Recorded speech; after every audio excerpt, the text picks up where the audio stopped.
You sit down, close your eyes, and attempt to be present.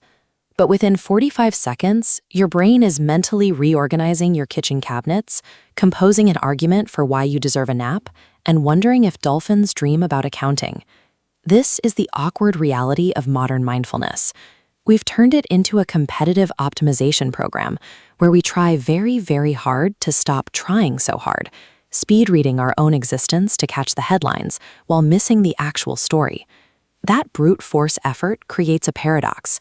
When you use the full strength of your brain to manufacture a state of mental calm, you end up creating more psychological tension, not less. The low-grade exhaustion many of us feel stems from the continuous mental effort of narrating, managing, and judging every single moment as it happens. We aren't tired from our lives, we're tired from the commentary. You see this friction most clearly in the mundane moments. Imagine sitting in traffic, simmering in a concrete purgatory, and trying to force yourself to be mindful while the universe honks in your ear. Your mind instantly drafts a full psychological drama to match the physical delay. You build a story about the unfairness of the gridlock and the character of the driver who just cut you off, turning a Tuesday morning into a personal tragedy. The counterintuitive solution isn't to try harder to find peace. It requires giving up the project of fixing these thoughts and simply letting them be exactly what they are, stopping the performance of mindfulness and simply noticing the reality of the situation is a small but necessary move to regain control over your own focus. The philosopher Jiddu Krishnamurti pointed toward a deceptively simple alternative. He called it choiceless awareness. This is the act of observing what is happening without labeling it, judging it, or wishing it were different. It isn't passivity, it's accurate seeing. Most of us spend our lives yelling at the mental movie on our screen, editing and criticizing the plot as it unfolds. Choiceless awareness is the shift towards simply watching the film play out without the need to interrupt. The teacher Osho reinforced this, suggesting that awareness isn't something you manufacture. It's a recognition of the presence that is already available beneath the noise, if you stop performing for a moment. Clarity is the raw, unedited reality that remains when you finally stop filtering life through a heavy layer of personal narrative.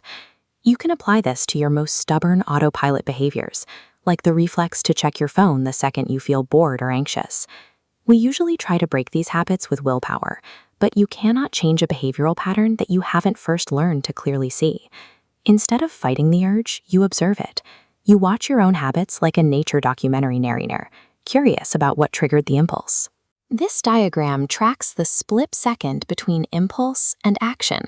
By inserting a 10-second micropause, you force these nodes apart, creating space for observation. Sitting in this gap lets you interrogate the feeling the habit avoids, like boredom or anxiety. By watching the habit without judging it, you separate who you are from the impulse. That separation creates the only conditions where your behavior can actually begin to shift. You can test this theory with a raw 5-minute experiment.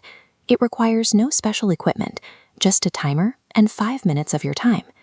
Settle into a comfortable position. You aren't trying to be a statue. Just feel your feet on the ground and let your body rest.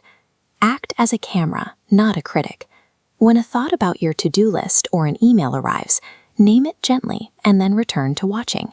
You are registering sensations, not analyzing them. Your mind will drift.